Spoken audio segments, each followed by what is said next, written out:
Welcome to Propaganda Loves You, the show that asks and answers the question, how did we go from Farmville to fascism on Facebook in under 15 years? I'm your host, Arthur, joined by Kodie and Joe. Let's get into it. Ask not what your country can do for you. Ask what you can do for your country. We shall fight on the beaches. We shall fight on the landing grounds. Mr. Gorbachev, tear down this wall.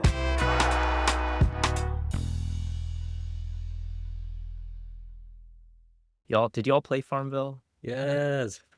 Love a good Farmville reference. I played it like once. I don't know. I played more, I tried like Plants vs. Zombies or something on there. Oh, I remember Plants vs. Zombies. That was a good one. The big thing happening here in the U.S., especially on the weekend of the 14th and 15th and Flag Day and Trump's military parade. And right now on the West Coast, especially focused in L.A., we got reports circulating of ICE raids, federal military operations in LA. We have DHS and conservative media pushing out, stories about out of control cities and governors and migrant crime, and local officials, especially Governor Gavin Newsom, deny the scale and even the reality, of the framing of federal framing. I saw an article today where Newsom actually pointed out that some federal X account for, I believe, the Pentagon was pushing some old photos of LA during the Floyd riots and using them to justify the current state of militarization in LA. Yeah, I can't wait to get into that conversation. Both fascinating and terrifying at the same time. I did want to give kind of a small personal update, if that's okay. Yeah. Let's go into the roundtable. Updates for this week. My side, there's so many things I'd want to jump into as far as, what's going on over the last just 24 hours, right? That we probably don't have time to cover today. I think before I go into the depressing news, let me talk about one kind of like better thing. I don't know, just a small personal update. So we got invited through like a family friend to join an adult kickball league. And so we went for the first time last night, and they do themes. So like they put it out beforehand. So like the one the week before was like dress like a tourist. So you've got a bunch of people like in bug nets and stuff like that playing kickball on the field. And then this week was a pajama party. So you have a bunch of like, 20, 30-year-olds running around in pajamas playing kickball on the field. So hey, that was a lot of fun. It was a little bit of community. So small happy update first before we kind of go into everything else that's occurring today. But yeah, that's it for me for personal updates this week. I love that. You got to bring back like the kid games for adults, release the endorphins and just have like a healthy outlet. That sounds really nice. Totally. This was our first time going. Apparently this is year 2 of this league. They have it timed. Like there's the fire department that sets off an alarm, like I think at like 6:05 or something like that. So they do a national anthem. Like they play a national anthem and everyone lines up and waits for that. And then kickball, and then do the, remember Little League, the handshake line afterwards? Yeah, you got to go through that as well. So yeah, it was a lot of fun. 2, 4, 6, 8. There was also a lot of wine and stuff going on. So oh, that's good. Yeah. You got to adultify it. Yeah, definitely That's good, really fun. Good release. Cool. Yeah, it's awesome. You got to get involved in some kind of community games or something like that. I'm kind of lazy about that, but yeah, love that. And I'm sure Brittany has a lot of fun with those themes too. And I remember that Power Rangers birthday party. That was awesome. Yeah, she was playing kickball with a teddy bear. Like she had a little teddy bear that she put on first base. She did better than I did though. She actually got like 3 outs, and I played in the outfield and tried to catch one. I like dove for it, and it just bounced off my chest. It's been so long since I've actually played kickball, but maybe I'll do better next time. You got to get like a Velcro chest plate or something, so it comes in and it just snaps automatically. Yeah, there's not many rules, so who knows what you could get away with. You start bringing like boots that have like a steel toe or something. So when you kick, it just flies. One person was playing barefoot, and they were launching it. Like they clearly had the technique down there in like kicking it to the outfield every time, which is hard when you have like a massive full size like kickball. So yeah. Anyway, nice. I don't really have any update. Do you, Joe? I've been struggling with insomnia again. That's a Oh personal my update. God, dude, So me too. Seriously, me I too. just can't stay asleep. I don't know. I'll doze off for like maybe half an hour or so, but I feel like I'm just laying there awake most of the night. What about when you wake up for the day? Can you ever go back to sleep? Yeah, sometimes I can take a nap in the middle of the day if I can That's nice. find the right time or something, but yeah, just hard to stay asleep these days. Yeah. I've had Feel the that. same thing this past week. Yeah, it's horrible. That's rough. That's it for our personal updates. And why is it so hard to stay asleep? Well, let's get into that. Let's get into everything else.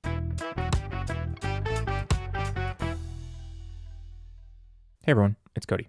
In this next section, we talk a little bit about the tragic shootings that occurred in Minnesota targeting Democratic lawmakers. When we recorded this, it was pretty much breaking news. And so just want to acknowledge when we're initially talking about this, we say that 2 senators were killed. And we correct this later on in this segment, but I think it's important just to get the facts up front, especially in this case, that it was State Representative Melissa Hortman and her husband Mark that were fatally shot, and State Senator John Hoffman and his wife were wounded. And as of 11 p.m. on June 16th, the suspect has been captured after a 2-day manhunt. We wanted to make sure we had the facts straight up front without significantly altering the conversation. So here's that disclaimer. All right, back to the show.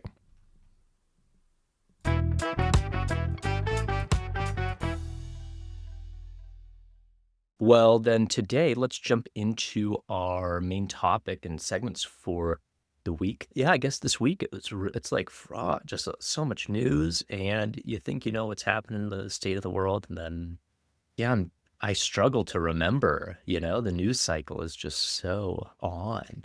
So continue. It seems like since last time we've talked, we've had the Trump and Elon falling out kind of came to fruition, and Elon kind of said that he went too far. Yeah, he already backtracked on that. Ever since his, stock fell. And then, of course, we had an increase in protests, legally abiding, civic right protests against these ICE raids in LA. And, we'll get into that, of course. And then in just this last day, there are reports now that Israel has attacked Iran. We have as well, this morning we woke up to the news that 2 state senators from Minnesota, as well as one of their partners, was shot and killed in their separate homes last night by someone who was dressed up as a police officer who knocked at their door. So quite a lot to get into, and we're gonna dive in. And I guess to start off, why don't we just kind of, I don't know. We could go over Elon and Trump. It just seems so small, I think just saying it covered it. So Yeah, it's weird. It seems petty now. I guess the only thing I want to mention there is he essentially called Trump a pedophile, said he's like in the Epstein files, which really everyone knew already. Like we already knew he was on the flight logs. We already knew he was, part of that. And then he's just like, my bad, I went too far. I don't know. That's just so weird to be like, that's your response. Like, sorry for calling you a pedophile. Please don't deport me. But one thing I did want to mention on that was that I saw, which was funny. I think it was from The Daily Show. I think Jon Stewart was talking about this exact thing and the blow up between Elon and Trump, and then tying this to the LA protests and the National Guard. And he was saying like, why are we all talking about this? What were we talking about? And he's like, oh yeah. And then he brought up the tweet, like, here's the bomb to drop that Elon had, like he was in the Epstein files. So maybe as a distraction mechanism. And then he played the clip back of Trump talking about releasing the Epstein files. I think there was a reporter that asked Trump if he would do that. And he was immediately like, yeah, absolutely. And then he you can see his brain catch up to himself. And he was like, yeah, but we got to be really careful about this because, it could hurt people that, there's a lot in those files, backtracks there. So it was just, it was really funny to kind of watch that breakdown from Jon Stewart. I think that was either in his podcast or the show. I can't remember which, but. Yeah, I even saw Elon on one hand is like, oh, I don't get why people hate me. The response to me and to Tesla is so hurtful and I just don't understand it. And then on the same side of it, he's tweeting these things. He tweeted, without me, Trump would have lost the elections, Dems would be in control, and the Republicans would be 51-49, and I did everything. And it's like, he thinks this is like is this good that he's putting that out there? Like, that's the reason that we all dislike you, is you're so involved in this and you have such a foreign embedment into these politics. It's horrible. And he's like, then he, on the other side, he's like actively talking about how shitty this administration is. And yet he's the one who put him in power. And he's like, why do people not like me? Can you imagine having hundreds of billions of dollars and still being stressed out and panicking about the fact that people don't like you? Like, so pathetic. I think I just realized why I will never be a CEO, because I think as soon as I hit that magic mark, if I ever hit like the $5 million or whatever it is, like, you basically, if you invest it right, you never have to work again, I would just stop. Like, I'd be like, Yeah. perfect. That's like, I never Exactly. have to worry about anything. You ever again. won. Yeah. There's Or some you start giving it yeah. away. Yeah. There's some funny ad or like satire thing I saw where there's like a line of people at a fake bank and there's a teller checking people in and stuff. And this dude's like, I've been trying to deposit more money into my account and it's just not letting me anymore. And she's like, let me look up your information. And she was like, oh, okay. And she hits a button and it's like fanfare and celebration. She's like, congratulations, you won capitalism. You've hit $50 million. You don't need any more money. And he was like, but I want to put more in there. And everybody waiting in line behind him is like, what? Like, he's sitting there having to justify why he needs more than $50 million to do anything that he wants to do. And it's like, nope, you've reached the limit. Congratulations. You're done. I like it. I wish that wasn't satire. I wish that was just like how it worked. You hit the magic number, great, Yeah. you're automatically retired. Go get your house on the golf course. There you go. Or wherever you prefer. Got to tax them into extinction.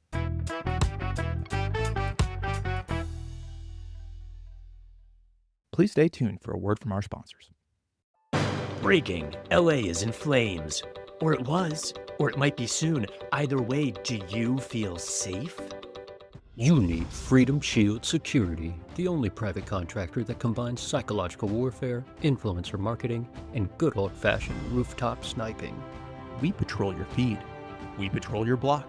We patrol your narrative. Our perception stabilization units deploy drone sirens, fog machines, and live actors to simulate security events that may or may not be real, but feel real enough to justify martial law. And our new Paranoia as a Service subscription gives you access to real-time threat alerts, tactical lawn signs, and a sticker for your pickup that says, I see you too. Remember, the first casualty of war is truth. The second is your neighbor Gary. He looked suspicious.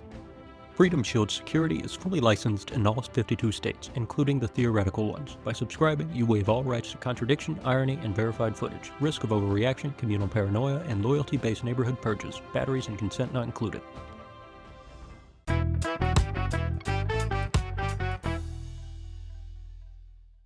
Well, the next thing that kind of happened in the last few days, and I think what this past weekend, 14th, 15th June, is what is going to reflect is a lot of protests. There's, of course, planned the No Kings protest, and 5051's having some events.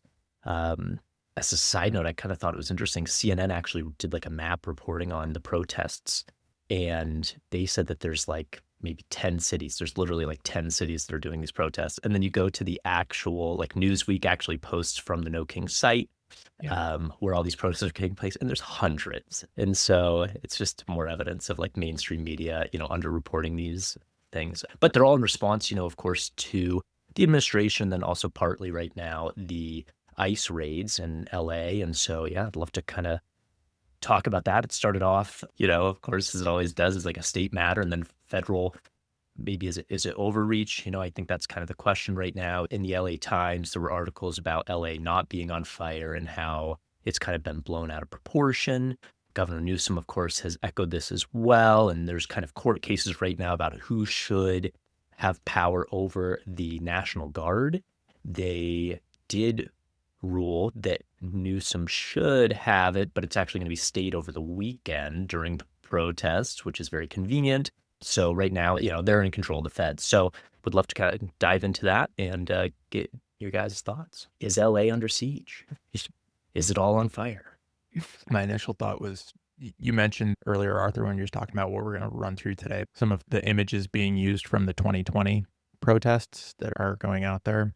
It made me think about our last episode where we were talking about the conflict between India and Pakistan and how old war footage was repackaged and put out. There's deep fakes about the leaders on both sides. And there's been a lot of AI generated content related to LA too. So it's just like, we talked about that in the context of a conflict between two nation states in the last episode.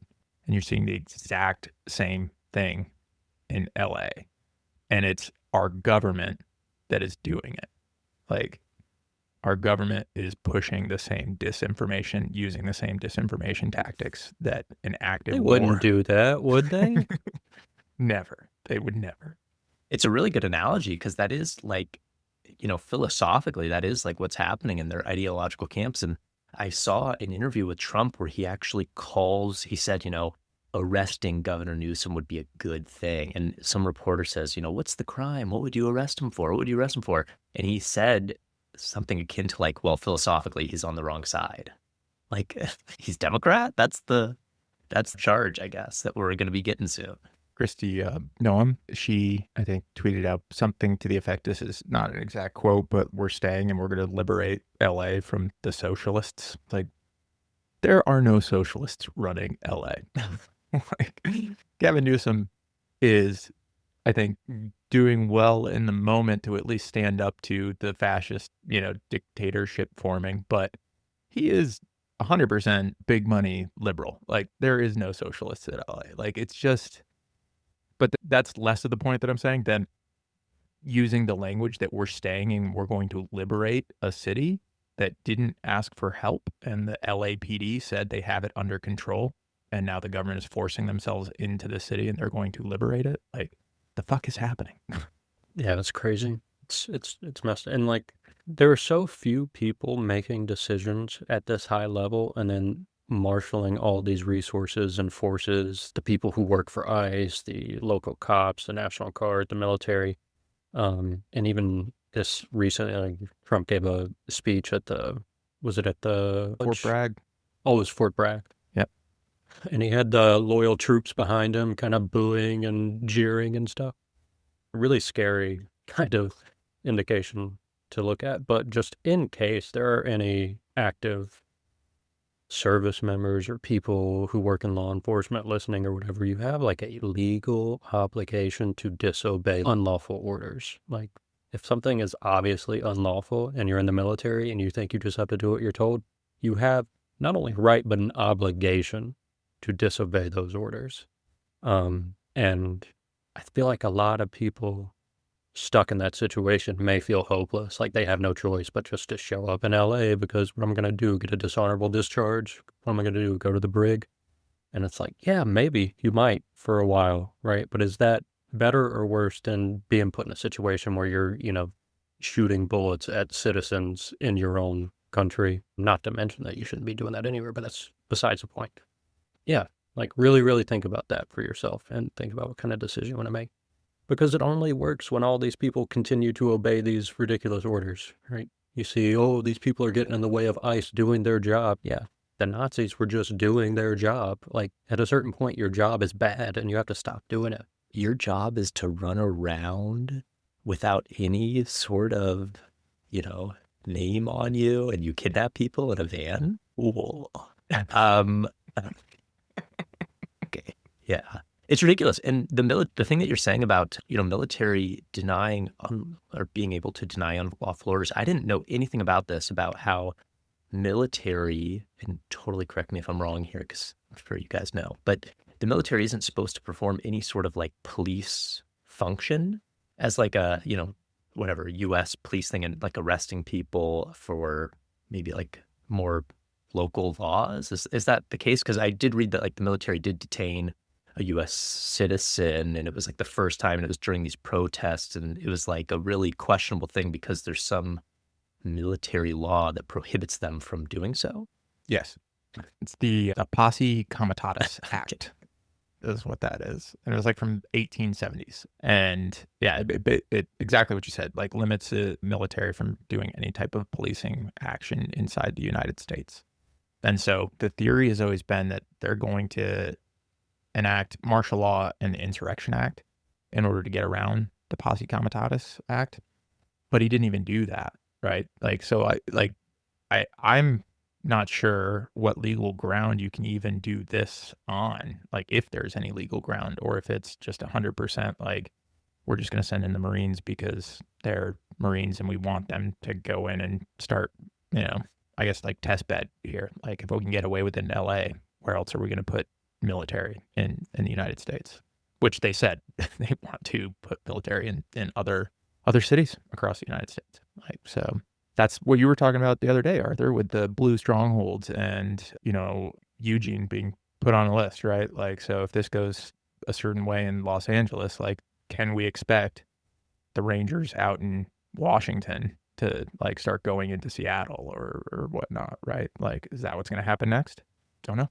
But it's really inspiring at the same time to see how many community members show up for their community, and a testament to one of the few things that the internet does do that's good for us is allow us to keep up with this stuff, and from what it seemed, like I didn't do a ton of research about it, but from what it seemed, ICE basically weren't able to do their jobs in LA. They weren't able to kidnap people. They were basically stopped, and that's great. That's part of the story. We focus on the obviously terrible fascist things that our government is doing to people. At the same time, the people did stand up and prevent other people from being kidnapped, which was great. And maybe if the Rangers go to Seattle or Eugene or wherever, the people in those cities will do the same thing.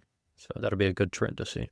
Yeah, that's huge. And like, I think actually a lot of that organizing does take place on Reddit is what I'm seeing that on Reddit, so it's probably a little biased, but that's, a big place for like the rapid reaction teams that have been set up all across the country. Like I see those posts pretty constantly, like, hey, like ICE is here. We need people to show up.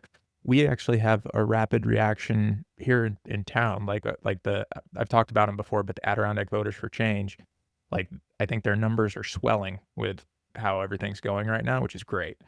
And yeah, they set that up here in, 5,000 person town, like, pretty small, but like that mindset is fantastic to see, right? Like if you can get that mindset into like small communities and that just kind of grows organically, I think that's the only thing that's really going to change the direction we're headed. Like Arthur, I was looking at the No King site.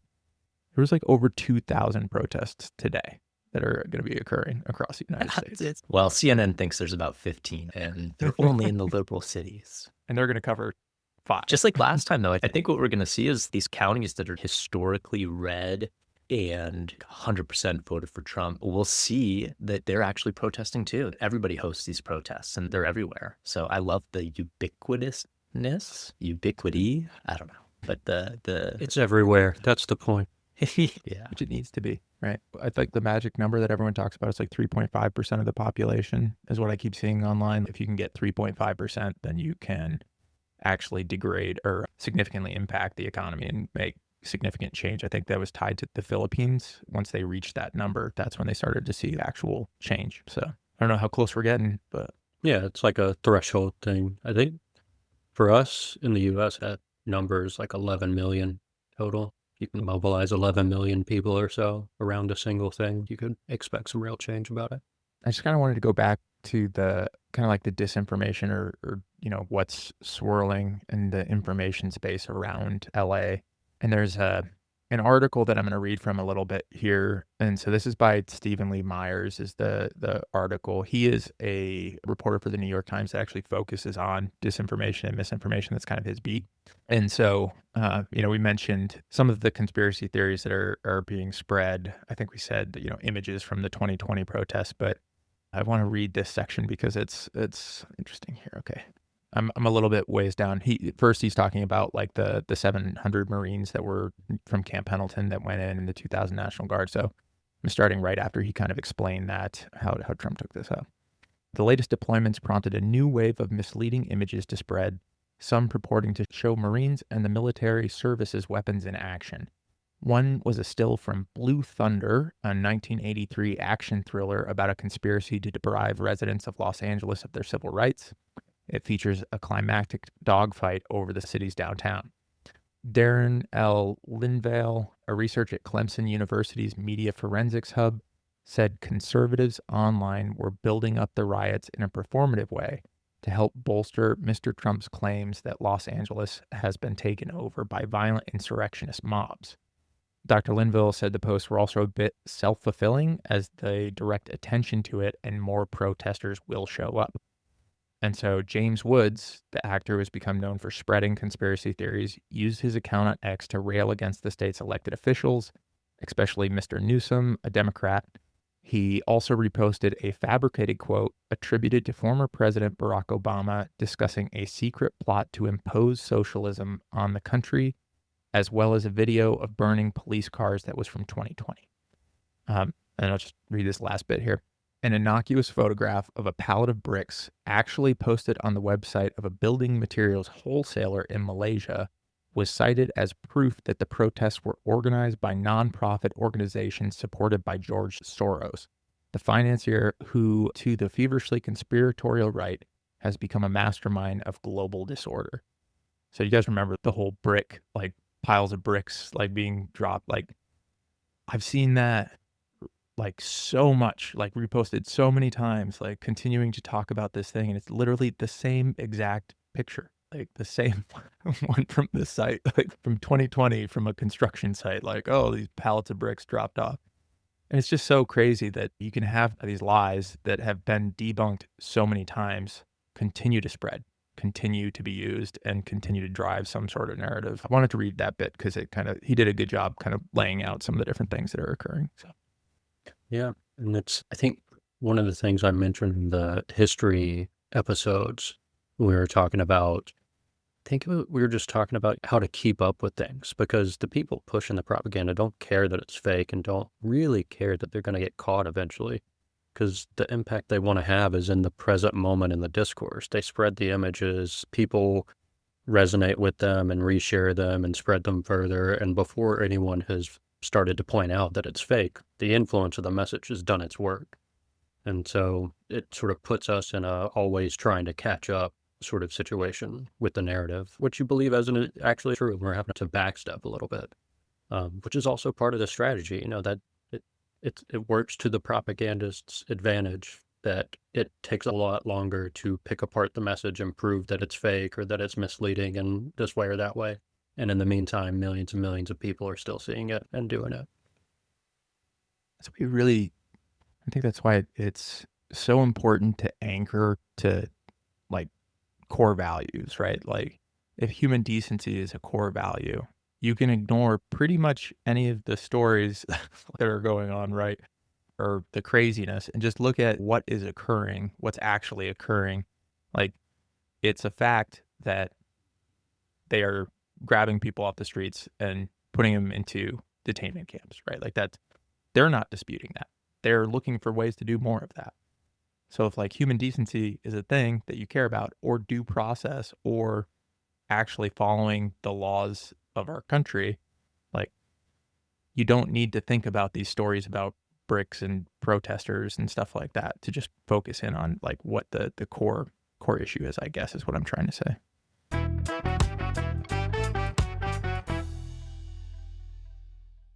Please stay tuned for a word from our sponsors.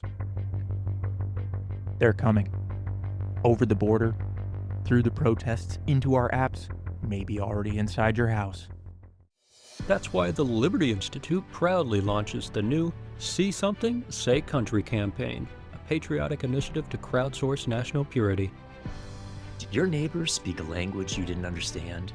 Did someone look ambiguous in a public space? Are you sure that barista is really from here? With our easy-to-use mobile platform, simply snap a photo of a suspicious individual and tag them with one of 243 pre-approved national threat categories: cultural subverter, borderline unclear, too tall for illegal alien, and more. Each submission is reviewed by our volunteer corps of digital patriots and, if confirmed, turned into a real-time deepfake used in official propaganda. You will see them again. Top contributors receive tax-deductible snitch points, a seat at our virtual loyalty tribunal, and a certified defender window cling visible from aerial surveillance. The Liberty Institute is not responsible for wrongful accusations, community destabilization, or civil unrest resulting from misplaced patriotic enthusiasm. All data harvested becomes state property, including dreams.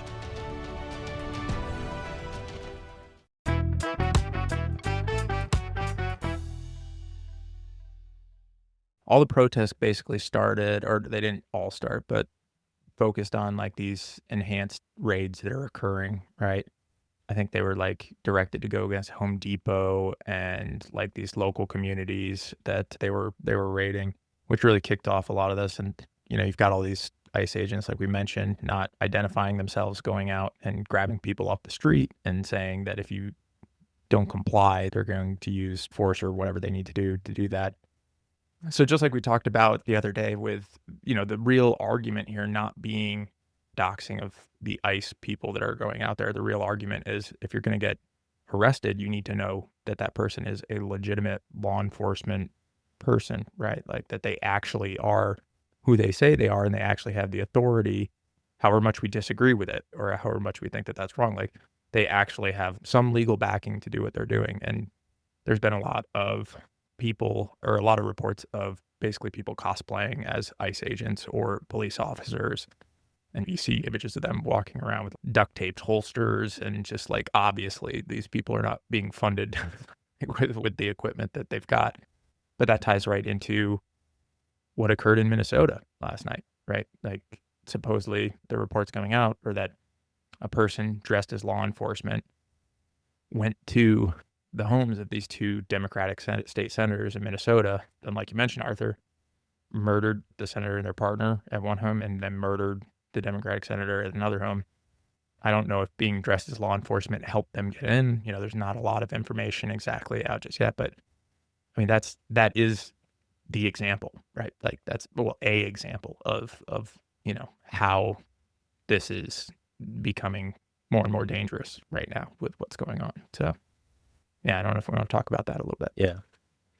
Yeah, it's a lot. There's a lot of fear there. I saw AP News had reports that the impersonation went as far as they arrived in a vehicle that resembled a squad car. They were wearing a badge and a vest. And it's like, that I'm opening my door at that point because it's really scary. And they found, as always, they find a manifesto, but there's a manifesto out there with the list of names, and I'm sure they're never going to publish it.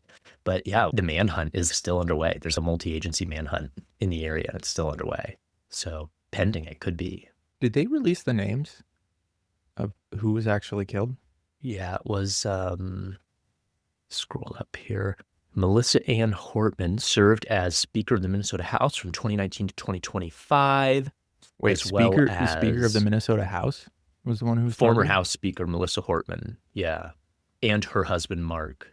They were shot in their Brooklyn Park home, and then State Senator John Hoffman and his wife. Both survived after emergency surgery and are expected to recover. AP News, I did not know that. Oh, that's good to hear. The second one, the state senator and his wife. Okay. Rather than the former House Speaker and her husband were killed. Yeah.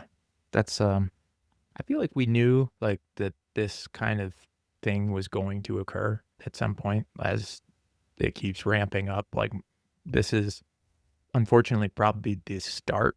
I hope I'm wrong. I hope I'm very wrong about that. And, no one else is attacked no one else is attacked. But yeah, unfortunately, I don't think that's going to be the case moving forward. Yeah, we had calls from Trump via Twitter at these. Sorry, it's on Twitter. We had calls from Trump on X, I saw, where he was like, oh, protesters, no more masks. No more masks are allowed at protests. Of course, like that's signaling to one group that they can't wear masks. Meanwhile, the other group's still going to wear masks.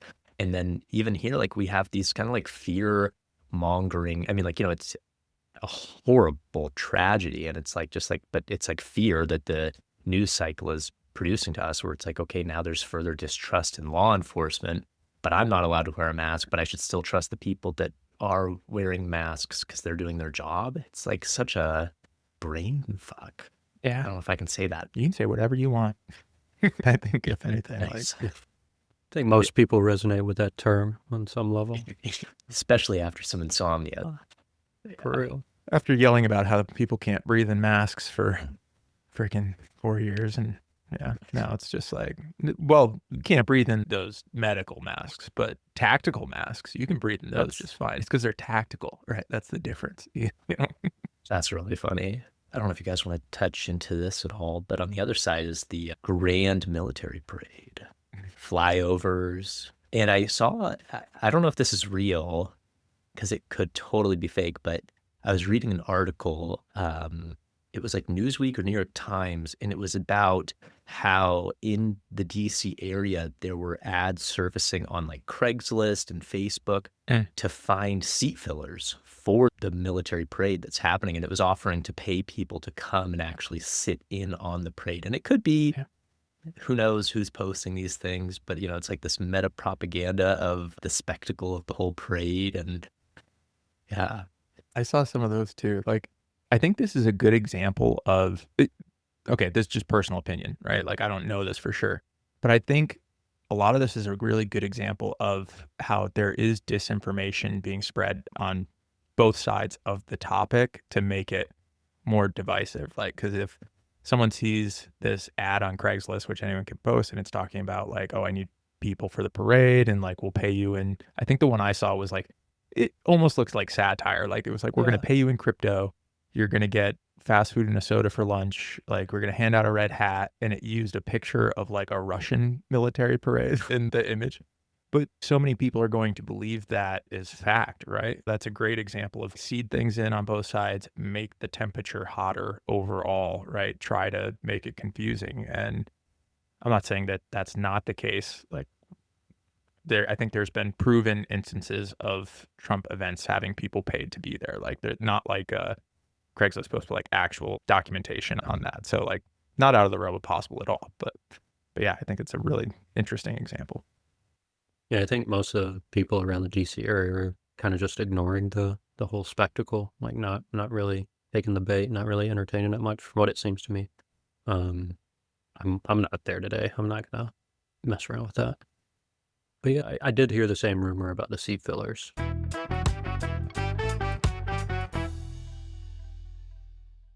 There was something else too that I saw related to the protest. It was, I can't remember. It was a Republican that was basically tweeting out like that a lot of the protests, this goes back to the funding thing, are funded by the CCP, like, and set up by the Chinese Communist parties, which is like a common, refrain, right? Like, oh, it's always point out who's the socialist nation or the communist or whatever's scariest, right? And like, they're the ones funding it. And I gotta say, they're probably not wrong on a very small scale. Like, guaranteed, like, foreign countries are probably trying to set up, protests on both sides, like the same thing that the Russians have done, like in 2016, 2020, 2024, right? But that is not the majority. You don't get to 2,000 protests across the country, from China and Russia or foreign countries, like setting that up and somehow just not catching. It's just ridiculous. It's a ridiculous statement when you think about the scale of what's occurring nowadays. Like, it's just not. It doesn't pass that initial, I guess, basic logic test, really. Yeah, I mean, it's like, if you're a Republican who really wants to believe in your message and really wants to believe in the fascism and all that, it's easier to say that foreign governments are just propping up protesters than it is to accept the fact that people don't like you, that your agenda isn't working, that no one wants you in power. So it's a kind of self-delusion to keep pushing this narrative. I feel like generationally, maybe there's some Gen X cohort who still resonate with this communist, socialists are the bad guys and boogeymen propaganda, but I feel like millennials and younger, we haven't seen what you're talking, like, we're not convinced that these words are bad. You haven't convinced us. You use them all the time to point out anything you don't like. Meanwhile, you're doing tons of horrible shit. It kind of seems like you're the bad guy. And I don't know, I just feel silly to see like Tom Cotton screaming at people in committee hearings like, do you work for the Chinese Communist Party? Like, what are you doing? Yeah. 100% agree. I don't know if they're propping him up. Like, who's getting paid? I haven't gotten any offers. Nobody's asked for my Same. banking info. We're basically begging for it at this point. Yeah. Which is just like, Joe, you said that Tom Cotton talking about people working for or getting paid by the CCP. And it's like, we have actual proof with like documented records and court cases filed that, right-wing influencers have literally been paid by Russia to spread information. Like, that's proven. And then you have U.S. like representatives, senators retweeting and propagating that message from the right-wing influencers that we know we're getting paid. So it's just like, I was thinking about this today. I think you guys probably heard, but like every accusation is a admission of guilt or something like that on the part of the administration. And I mean, it's so far so true. Like everything that they say, like, Biden's going to go to war with Iran in order to stay in power. How long before we are at war with Iran are we going to be no midterm elections? Because like, this is just me like just speaking now, right? Like nothing to base this on, but it's a pattern, I guess, is what I would say. Definitely. And For I think sure. it's right that you're right to be concerned, because with this latest attack, I mean, Israel came out and said that it was only possible with U.S. coordination and approval. So it's like, how long until we're at war with Iran? Like, we're at a proxy war Exactly. yesterday. Yeah. It's always true of Israel. Yeah. I was just going to point that out with Israel, that like whatever they do, militarily especially, is not possible without our support and almost always our approval. The U.S. government Yeah. is the only government in the world that can do anything about Israel. I read, and I don't know if this is accurate, you guys might know more, but the bombs used in this latest strike in Iran via Israel, like Israel had the bombs, but they actually don't have the planes capable of dropping the bombs, and only the U.S. has these sorts of planes, and so it had to be like U.S. coordination. I don't know. That was like an early report, so I don't know if that sticks true.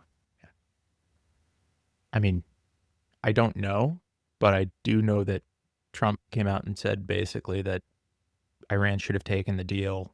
We have the greatest military technology in the world, and Israel has it, and they're going to get more of it. Like, and to your earlier point there, I think it was how long before we get pulled in. Iran has basically said that if we, the UK or France, stop any of Iran's retaliatory attacks against Israel, they will target our ships and bases in the region. So, like, this whole thing was actually pretty telegraphed. The U.S. pulled all of our personnel out of locations in Iraq. The UK put out warnings about the Strait of Hormuz and like all of the places where Iran's proxy groups have been traditionally known to operate, and Iran has interests. So the governments clearly knew it was coming, right? Like it was very telegraphed, I guess is what I'm saying if we were watching it. Yeah, and they targeted, generals, high-ranking officers.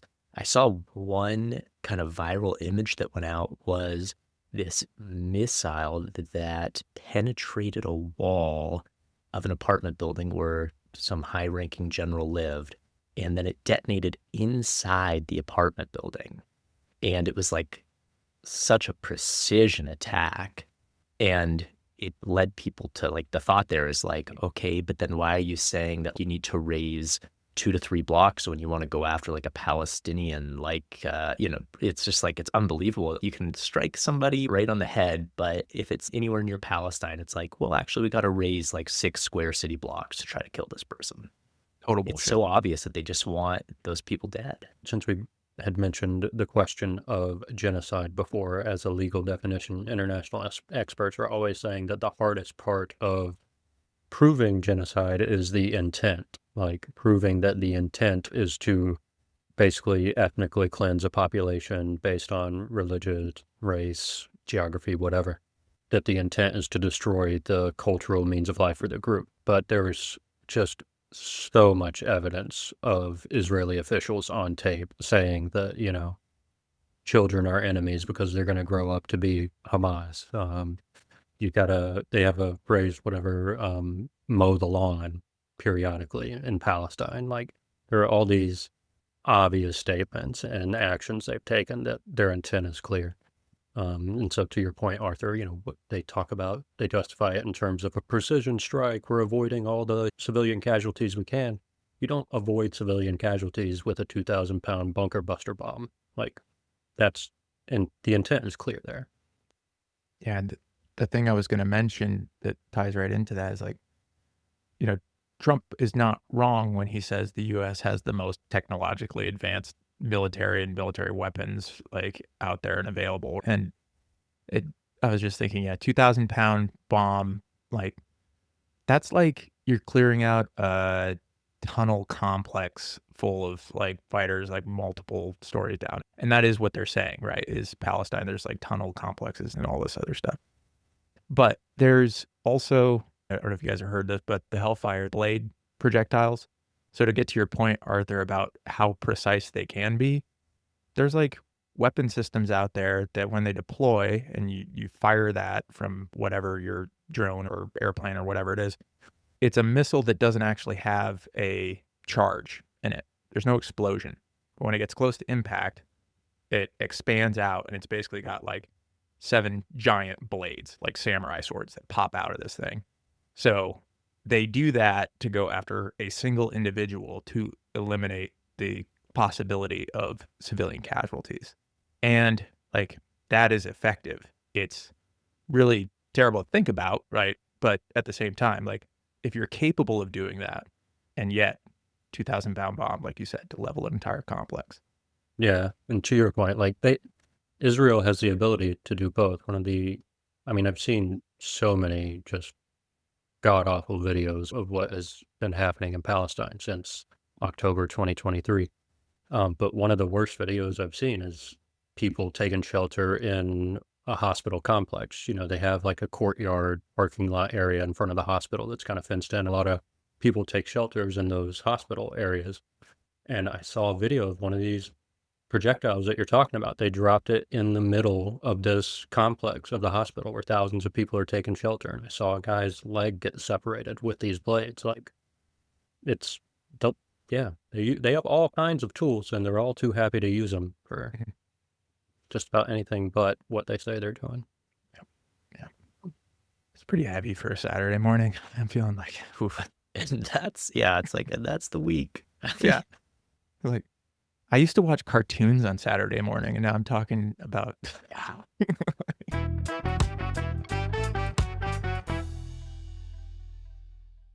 Please stay tuned for a word from our sponsors.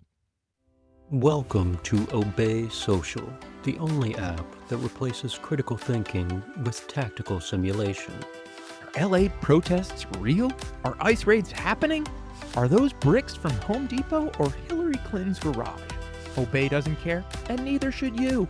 Our patented NeuroFear engine curates your timeline to match your paranoia profile, weaponizing your scrolling into a never-ending dopamine-fueled rage spike. You'll laugh, you'll cry, you'll DM a stranger and accuse them of treason by lunch.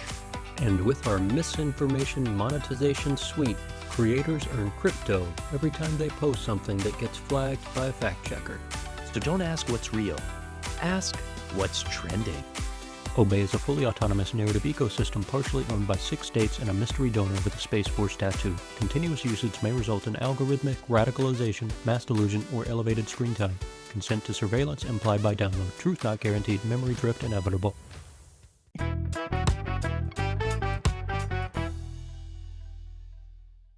So I dropped a link earlier in the chat. If you click it, it should pull up, like, the draft. But yeah, I can read this real quick. And like I said, mainly reading it just so we can talk about it, not necessarily because it should all be played. Whatever makes sense editing-wise to cut out. But yeah, I'll go ahead and do that, and then we can talk about it if you want. So I call this one Perspective in the Time of Fascism, or What the Internet Can Do for Our Collective View. And I try to add links for sources whenever it seemed to make sense to do that. These are the times when the fascists are really going for it. They're kidnapping people every day and they want us to become complacent about it. They're bombing Gaza every day and they want us to become complacent about it. And they're feeding us stories all the time, both to justify their atrocities and to distract us from those very facts, and hoping and praying to all their piles of money that their efforts will be enough to still what's stirring, i.e., that the consciousness of the masses is beginning to resonate around the understanding that this system needs us way more than we need it. In her acceptance speech after receiving the National Book Foundation Medal in November 2014, Ursula K. Le Guin reminded us, quote, "We live in capitalism. Its power seems inescapable, but then so did the divine right of kings. Any human power can be resisted and changed by human beings," unquote. It seems that we're in a situation today, this weekend even, where our task includes imagining a world without both capitalism and the divine right of kings. The capitalists are trying to collapse culture back into feudalism in a last-ditch effort to lock up the granaries from the peasants and maintain control over power and resources. A TikTok creator named Justin Scott has a theory he calls irrelevism, where the organizing strategy is essentially to do lots of mutual aid and then at the same time to completely ignore and remove ourselves from the exploitative systems that control us. Making their power irrelevant, we no longer need them, and we're off building our own systems while theirs fade away. It sounds nice, and I hope that view begins to take hold in the collective unconscious and do its slow, methodical, restorative work. But there's the question of retaliation to consider. After all, Fred Hampton had a similar vision of resistance founded on mutual aid and the intersectional needs of all poor people, and just when it seemed he was gaining steam, the FBI broke into his house and shot a bunch of bullets into his body while he slept. So how can we ensure that this necessary work of building what socialist thinkers call dual power won't get crushed by the fascists as soon as it begins to gain steam? To go from the harmless small-scale mutual aid networks to the large-scale interdependent network of aid groups capable of taking care of most people's basic needs, this implies a period of growth that will certainly attract the attention of powerful people with deadly weapons. And maybe that's where we are now and why the feds are beginning to crack down on selective groups and to try to sow division and chaos. The internet and the many tools it provides surely contain some possibility for scaling at least the revolution in collective thought too swiftly for powerful reactionaries to do anything about. Overcoming their propaganda at scale, making sure their messages fall flat before they arrive in the discourse, will surely spell the death of their comfortable grip on the delusion of the masses. The challenge as users of the internet is to keep both perspectives in balance, checking in on the global and the national to remain aware, while at the same time prioritizing the here and now for each of us in our local communities.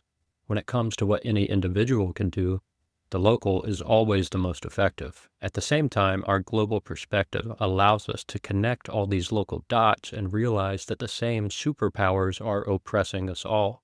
It is a very good thing for the rich and powerful that most people don't know their neighbors. They don't want us connecting and organizing on the local level. They like us alienated from our neighbors while we stay stressed and obsessed with the global problems we as individuals can't solve. Watching videos online of recent protests against ICE kidnappings of human beings who ostensibly deserve to be kidnapped and disappeared. One short clip stood out to me. The camera shows a large crowd throwing trash bins at ICE vehicles and preventing them from taking people. The person recording asks a white man who'd just finished shouting at Trump's Gestapo how they all knew about the raids in their community. He looks at the camera with no effect and says one word before moving on with the crowd. Reddit. The very same means by which they sought to globalize society and enlarge our view so as to disillusion us from the local are beginning to help us redirect our efforts with a renewed global understanding back to the local. Unwittingly, in their haste to expand the reach of their extraction, they have given us the ability to connect the dots. And as leftists have warned for 100 years or more, the violence that the colonial capitalist state inflicts on poor people abroad will always eventually come home. After all, it never really left. That's the purpose of the exception clause in the 13th Amendment. Which crimes can you think of that deserve actual slavery as a punishment? Forced, unpaid labor that only serves to line the pockets of a for-profit prison industry.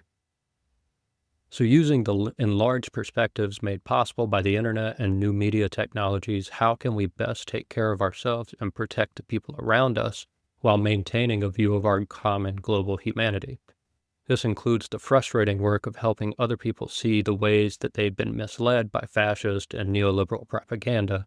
And other people here includes our own mind from time to time. Let's not make the mistake of assuming we're beyond the influence of propaganda.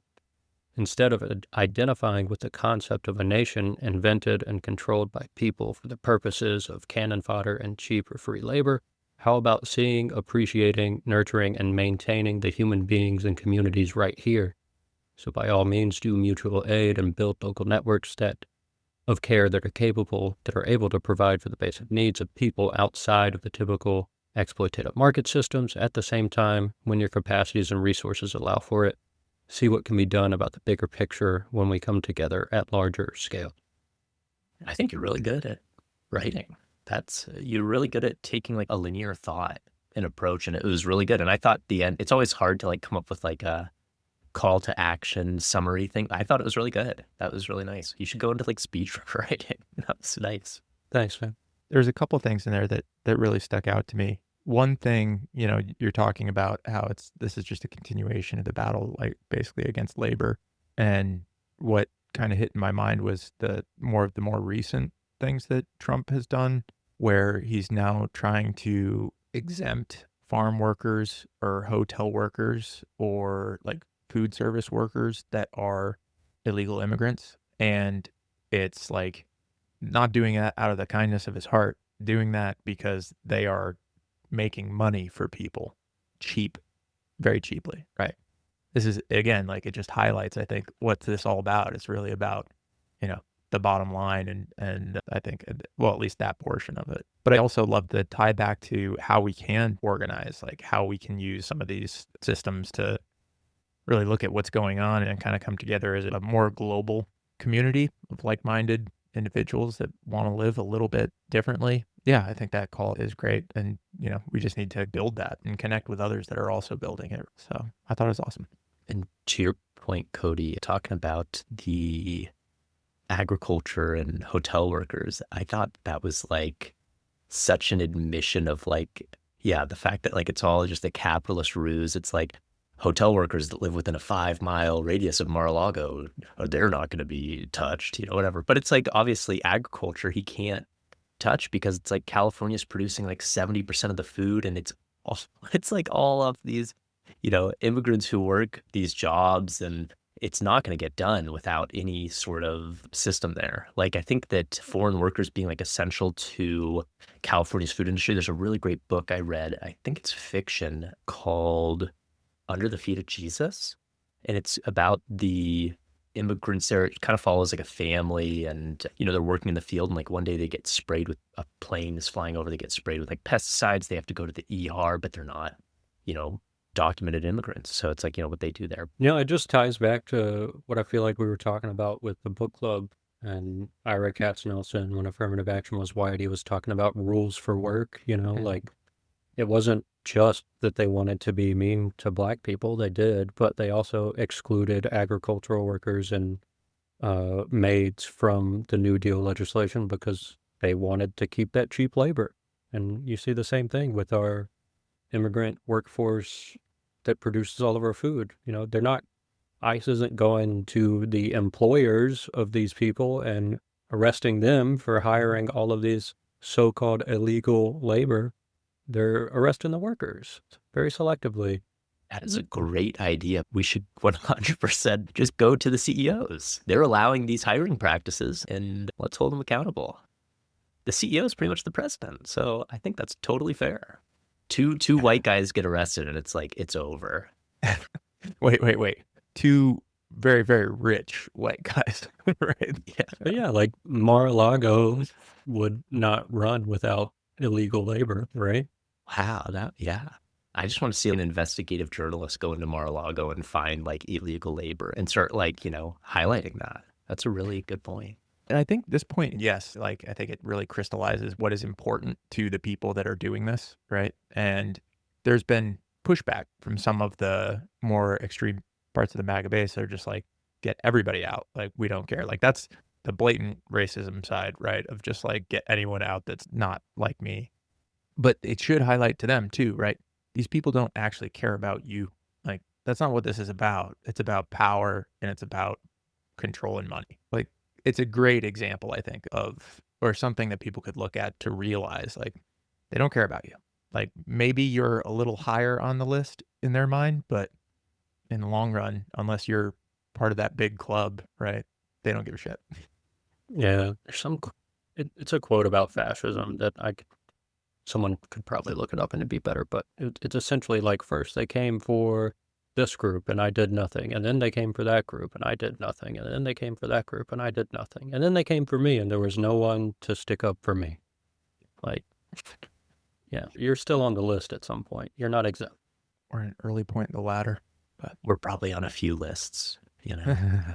I'm definitely on a number of lists at this point. Yeah. It would, like, the subtitles, it's just gonna say insert nervous laughter. It's like we're all just like, Joe, you mentioned we should start looking at taking care of our communities and focus on local, state, pay attention to national because it will impact local. But I think it's a great segue to talk more about one more topic for today. That's the New York City mayoral race. Arthur, you were mentioning that viral clip where it was the debate with the 9 different candidates, and they asked where you would go if you became elected mayor. Like, what's your first trip as mayor?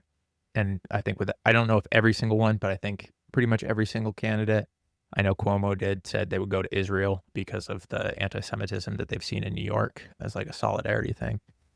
And then it got to Zoram, and he basically said, like you mentioned, like, I'm not going anywhere. Like, you'd be elected, like, I'm paraphrasing, but you would be electing me as the mayor of New York City, and I'm going to focus on the people of New York City. Like, that's like, it's like, oh, that's a very logical response.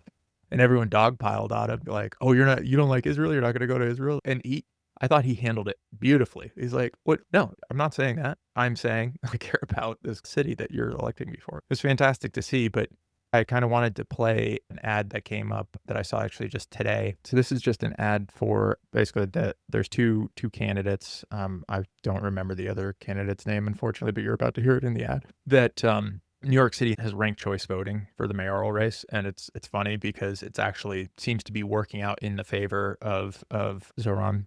And so the 2 more ideologically aligned candidates decide to come out and make this ad that's basically cross-promotional, like, hey, maybe rate him 2 and me 1, or me 1 and me 2. And so I just want to play the ad because this to me is some good news out there, right? It shows what maybe politics could be, right? If we all were trying to just make life better for everyone and not gain power. So I'm going to play this. This guy's just trying to order something from a food truck, and they're like, we got to film this. Classic New Yorker.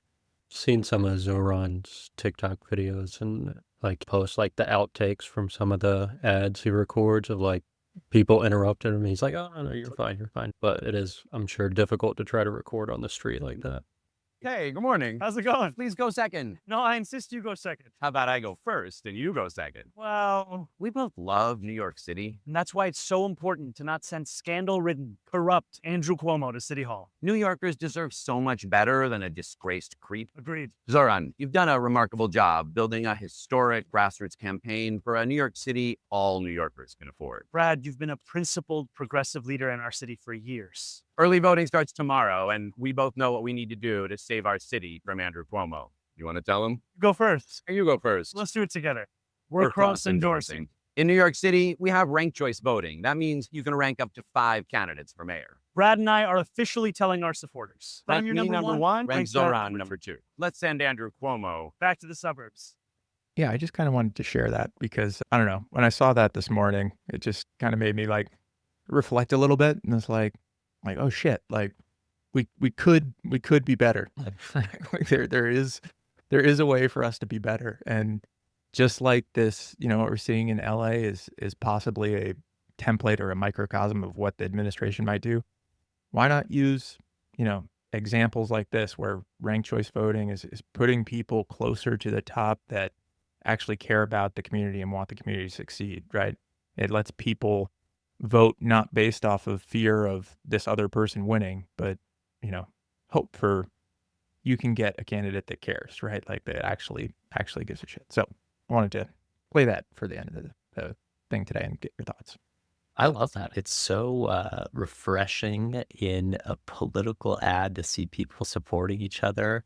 And not about Como, I guess, but and to be kind of like, yeah, just united. And we in Eugene, we keep getting star voting, which is a form of ranked voting on the ballot. It keeps failing, unfortunately, but it's great that New York City has it. Essentially it's score, then automatic runoff. And it's really nice because it kind of feels like you don't waste your vote. Like if there's 5 candidates, you rank them 0 through 5, 5 being the best. And then they score it. If there's somebody has more than 51%, then they win, of course. But if not, they go down to who has the most number 2 picks. If yours, like, I guess a nice analogy that somebody told me was about like ice cream flavors. And like, you're having a party with friends and you all want to get ice cream and there's 5 different flavors to choose from. If your first choice is not selected, it's like the bottom choice from everybody else, then your number 2 choice becomes your vote. So it's really nice where you get kind of like a backup vote and your vote is counted, and it encourages these candidates to be friendly to each other because they could be the second choice or the third choice. And there's not going to be like all these negative campaign ads of like, oh, it's either this or this kind of 2-party system. So it's really nice how it opens that up. And we should all move to ranked choice voting. Yeah, totally agree. Love that. Didn't we see, and this just underscores the point of why this is something we need to do. Didn't we see several weeks ago, I think maybe one of you shared in the chat, like that there's a bill in the House to try to ban ranked choice voting nationwide or something like that? No, that was they right. are trying. The 2-party system hates it. And it's like, this is one of those things that I feel like should cross party lines. Like, unless you are fully in the camp of, we need a dictator in this country, which I'm sure there are some people that are in that camp. But if you're not in that camp, or even if you're in that camp, maybe you can vote for multiple dictators, right? Like, I don't understand how this is bad for anyone to have more than 2 legitimate choices, right? You never waste your vote. Doesn't matter what side you're on. That gives you more freedom, right? Like if freedom's your thing, being able to choose more than just one person or vote against because of fear, right? Like it's good. Yeah. And on the federal level, it would like pretty quickly unravel the 2-party stranglehold on politics. Because if you knew, like, say it's another presidential election, if we still have those in the future, who knows? But in a situation where we have ranked choice voting, you've got the typical Republican and the typical Democrat with the typical positions of those parties. And the Democrats are like, no, you can't let the Republican win. It'll be fascism, even though they're the ones that have been letting it happen. Anyway, you can say, okay, I'll put the Democrat on my 2nd or 3rd rank, and then I'll pick some third-party candidates I like on my 1st or 2nd rank. And even though I know they probably won't win, if more people do that, we'll get a more accurate representation in the after analysis of the election, how many people are genuinely interested in a third party. And I think pretty quickly, within a cycle or two, it would be a much, much different type of competition at the federal level. Yeah, I think faith in either party is fairly low, and that's pretty common across the populace, right? I think the majority doesn't have a favorable opinion of either party, right? Like that's a pretty common thing that gets said. So it's like, yeah, this is a way to break that, just like you said, Joe. And it should be something that unites people, not divides. Nice. Yeah, the other thing I was going to talk about kind of locally, which is I thought was kind of some good news on the West Coast. Washington, Oregon, and California got together in response to the CDC firing 17 experts that head up one of their chief panels, the ACIP. It's been like the gold standard for 60 years. It's a transparent process ensuring vaccines are safe and effective and covered by insurance. The federal government removed all 17 experts just weeks before a major meeting, kind of shook up the confidence of that group. So the West Coast governors got together between Washington, Oregon, and California, and they're reactivating the Western States Scientific Safety Review Work Group. They're going to independently review vaccines and just kind of be the regional safety anchor for science and reinforcing state vaccine guidance. So kind of some good news there that even when the federal government can kind of like get into these systems and break them down and get rid of the experts, that there still are states' rights and we can get together and reinforce standards that have already been applied and have camaraderie there. love when an independent body of experts gets together to do a good thing. Yeah, definitely. Absolutely. Hopefully New York could join, or maybe the East Coast could do a similar thing. I imagine we're going to have to at some point, but that's good to hear. It's good to see the solidarity between the states and that coming together and that's starting to form.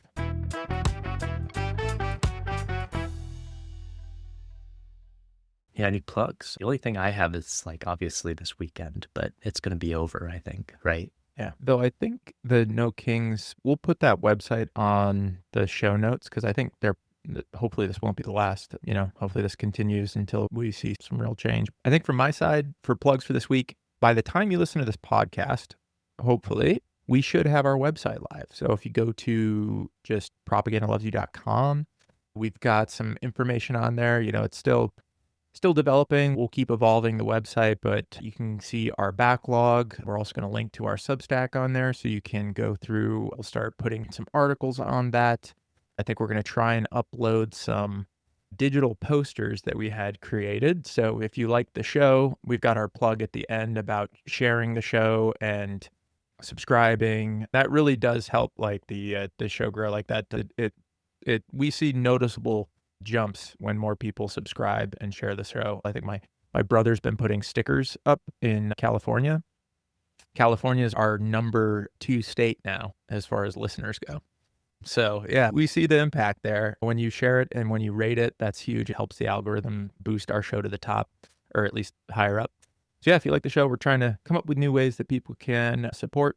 You can actually print out the flyers. They're size to basically be able to be printed out from just any home printer.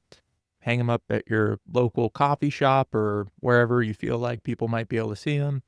I think that's it for me today. Excited to see where that goes. Hey, as an aside before getting into the closer, I saw on the No Kings thing that they have a bunch of like protest signs that people could print out. So maybe we could get like some classic propaganda protest kind of sign or something. I don't know. Something around there. Yeah, maybe we'll have a design contest. Yeah, that would be sick. Well, that's it for our episode then. We talked about the streets of LA and all the way to mayoral battles in New York City. And, if this week has kind of taught us anything, it's that these narratives are engineered by people. I guess what I would say is like, don't let this kind of leave you hopeless. The stories are invitations to, ask better questions and spot who's spinning this and who's kind of behind the curtain. It's about whether we talked about, I guess, like immigrants and the food that you eat all the way to, the current violence that's kind of riddling us right now. And it's historic, even with Fred Hampton. I guess that's kind of off the topic. But, it's like I was just kind of thinking about how, Fred Hampton kind of brought up with the whole political leaders like being gunned down and Minnesota lawmakers. But anyway, I would just say, yeah, don't let this leave you hopeless.